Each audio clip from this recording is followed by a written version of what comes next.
Bienvenue dans cette salle. Thank you. Attention, attention, attention. C'est l'heure de la Formule Express. Alors il va falloir faire vite. Vite, vite. Ça c'est... Allons, pression. Gamin! Allez, viens! C'est pourri, gamin! Good morning tout le monde. Et non, c'est pas un test micro, c'est du podcast. Ici c'est Thibaut qui enregistre depuis sa Batcave. J'espère que vous allez bien et aujourd'hui je vais vous parler d'une comédie sortie en 88 sur un fond de guerre du Vietnam, un film drôle et émouvant avec un Robin Williams survolté, un film qui pour une des premières fois au cinéma nous offre un point de vue vietnamien sur le conflit. Le tout sur du rock and roll, yeah baby. Ce film c'est Good Morning Vietnam de Barry Levinson. Allez, on se retrouve juste après la bande-annonce pour le résumé. Aviateur Cronauer? Dans le mille. Bienvenue à Saigon, chef. Je me sens comme un renard dans un poulailler. Good morning Vietnam. Voici les infos, toutes les infos fraîches et approuvées par l'infanterie américaine, l'armée qui sent bon la rose. Et qui a donné à quiconque la permission de programmer de la musique moderne? M'appelle Gérald de la Molbite. Gérald, où est-ce que tu es stationné? Présentement à Pinchat. Tenez-vous à carreau, ou votre fion sera le ballon et moi les crampons. Vu que l'ex-VP, c'est quand même un VIP, il faut faire gaffe qu'à la TV tout soit RAS, vu que s'ils sont EHS et bon à foutre au WC, nous tous, papa cucu. Alors Good Morning Vietnam, c'est l'histoire de Adrian Cronauer, un disjockey en vogue dans l'armée américaine. Il est envoyé au Vietnam pour regonfler le moral des troupes. Il va alors devenir très vite la mascotte des soldats sur le terrain. Mais c'est une forte tête et avec son humour subversif, il va vite se heurter à la censure ainsi qu'à son supérieur hiérarchique et découvrir que son ennemi n'est pas seulement dans la jungle. Ce n'est pas réglementaire, aviateur. Qu'est-ce que c'est que cet uniforme? Crée-toi, camouflage. Super pour se fondre dans une foule de grecs ronds comme des queues de pelle. C'est de l'humour. Non, je sens ça d'instinct. J'ai eu un gars dans votre genre au front une fois. Il s'est foutu lui-même en bouillie. Mais avant, son fameux humour a coûté la vie à 3 de mes plus courageux soldats. Maintenant, vous êtes au Vietnam et vous êtes affecté à un poste pépère. Mais si vous faites le petit mariole, je vous tomberai sur le poil et vous gueulerez maman en javanais. J'espère avoir été assez clair. Oui, sergent. Major! Je suis militaire de carrière, aviateur. J'entends que vous m'appeliez sergent-major Dickerson. Oui, sergent-major Dickerson. Good Morning Vietnam, c'est un film qui est tiré de l'histoire plus ou moins romancée de Adrian Crooner ou Cronauer, comme vous voulez, un animateur très connu sur les ondes dans les années 60 qui va bouleverser le monde de la radio par son humour et son anticonformisme. Il devient une icône de la guerre du Vietnam grâce à son célèbre jingle Good Morning Vietnam.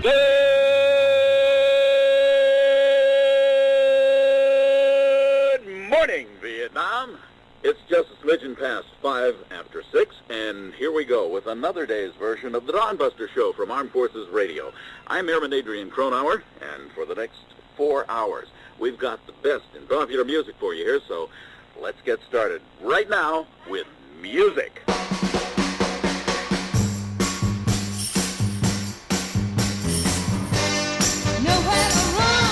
Dans les années 70, il essaye de faire produire un sitcom sur son personnage et ses souvenirs de l'armée en tant que disjockey.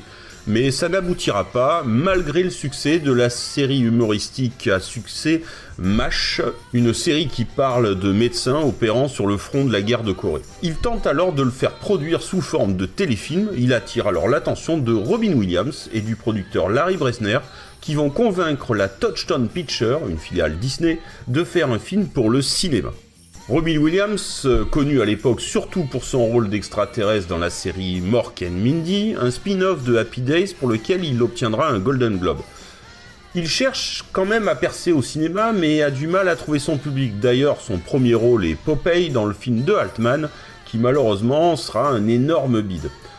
Avec Good Morning Vietnam, il sent un véritable potentiel. Il voit dans le personnage de ce disjockey un parfait exutoire et ne lâchera jamais le projet avant son aboutissement. Remettons le couvert, allez, en faisant défiler plus vite que ça va l'améliorer un petit peu. Allez, on le passe en 78 au bord comme des malades, on y va. Les pilotes là, ils s'en foutent, j'adore cette musique. C'est quand même pas la joie, hein. Attendez une minute, j'ai une petite combine. On va le passer en marche arrière, des fois que ça devienne un tube.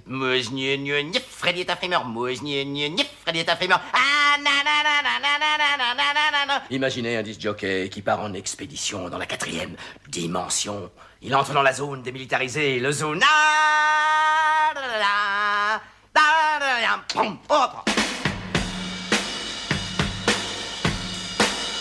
Touchstone, qui a les droits, embauche alors Mitch Markovitch pour écrire le script. Il a déjà travaillé sur la série MASH, justement comme scénariste. Et c'est exactement ce genre d'ambiance que le producteur Larry Bresner veut pour son film. Markovitch a alors une idée formidable et vraiment originale pour l'époque. Il décide de rajouter Tran, un petit Vietnamien avec qui Cronauer se lie d'amitié.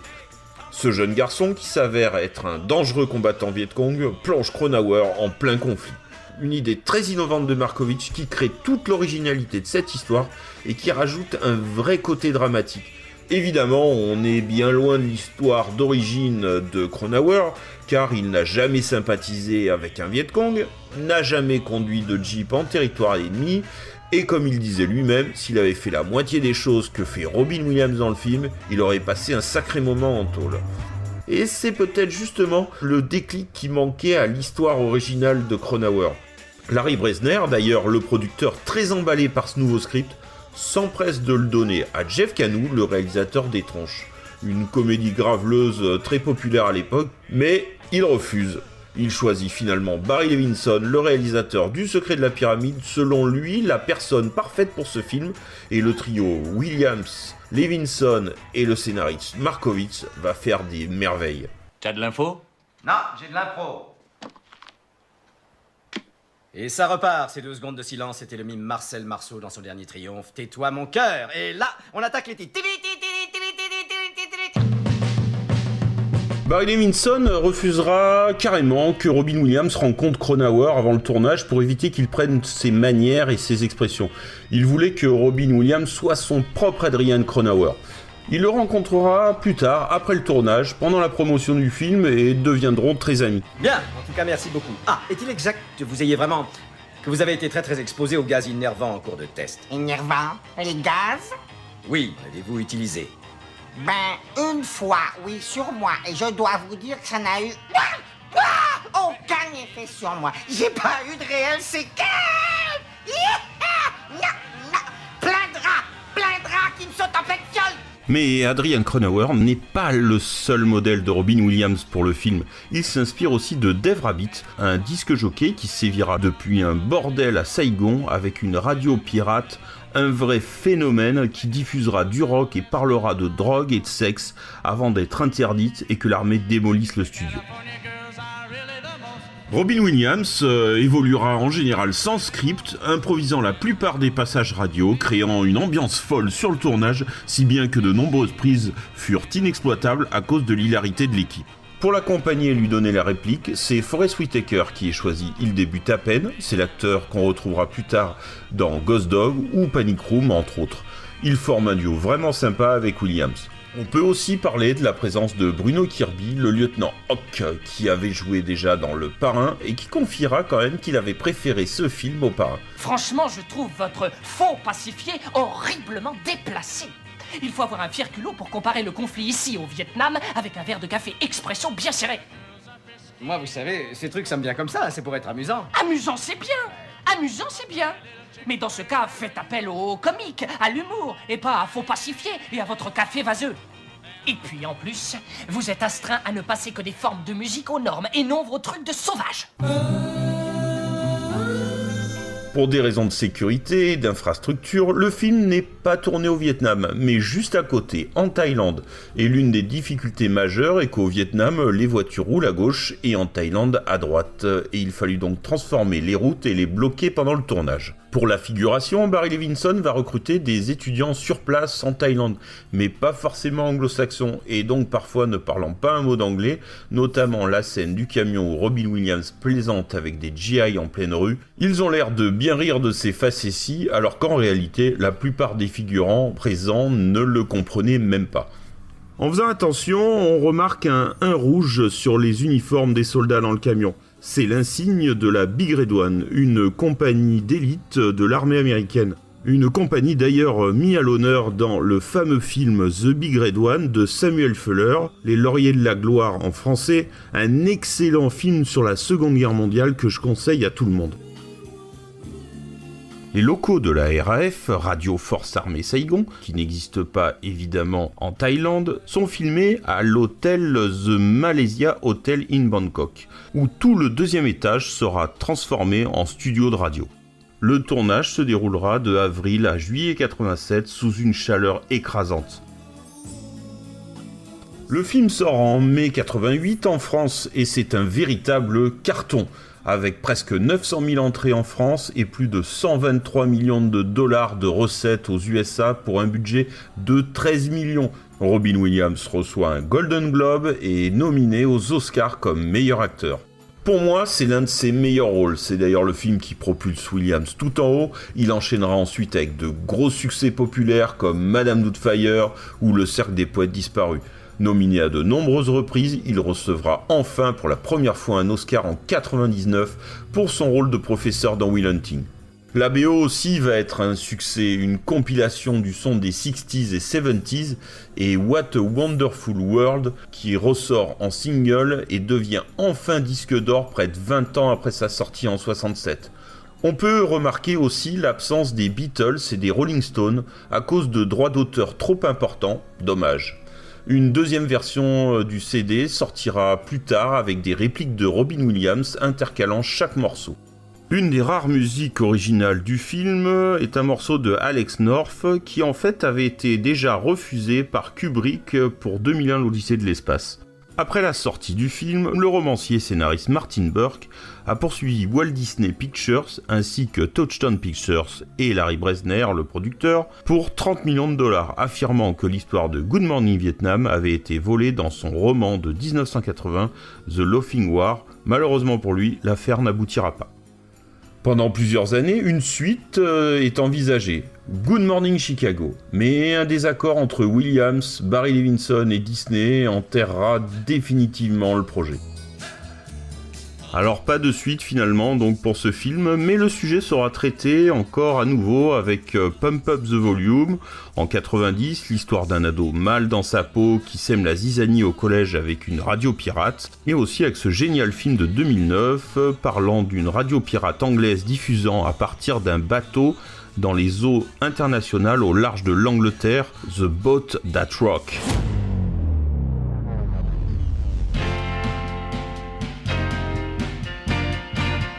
Alors je me souviens être allé le voir au cinéma en fin d'été 88 à Montélimar. J'avais 15 ans à l'époque et je crois que c'est même la sœur d'un de mes potes avec qui j'étais allé qui nous avait emmenés en voiture.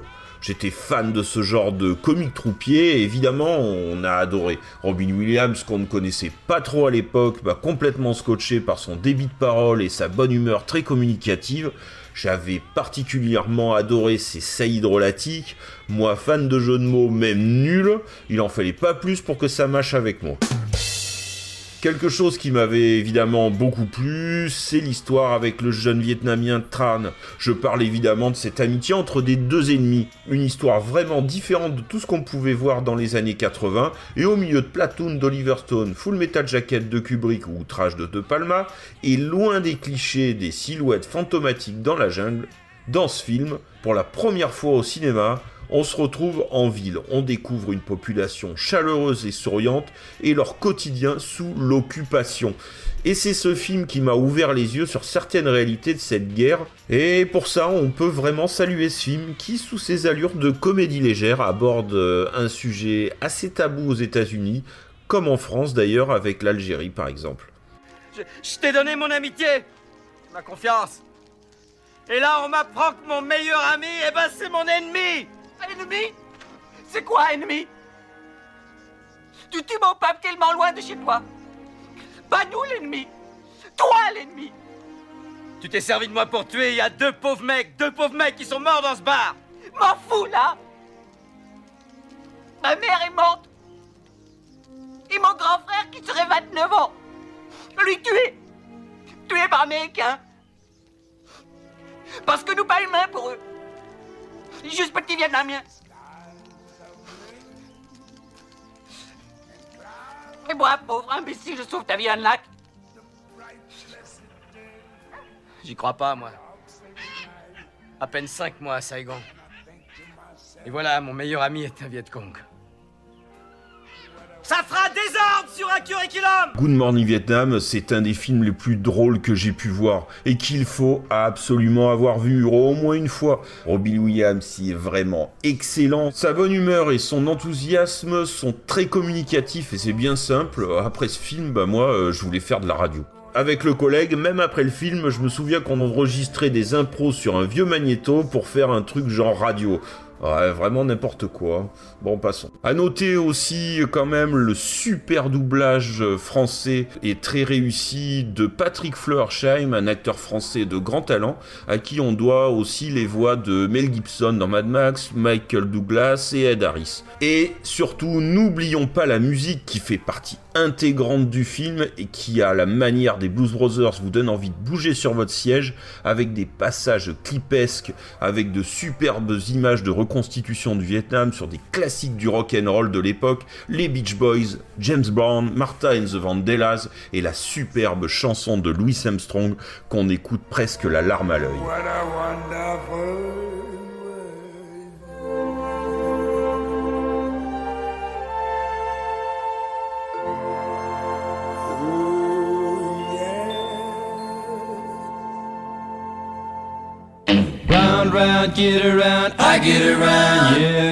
Un film qui apparaît souvent sur les chaînes VOD et de bonnes copies sont disponibles en Blu-ray et DVD.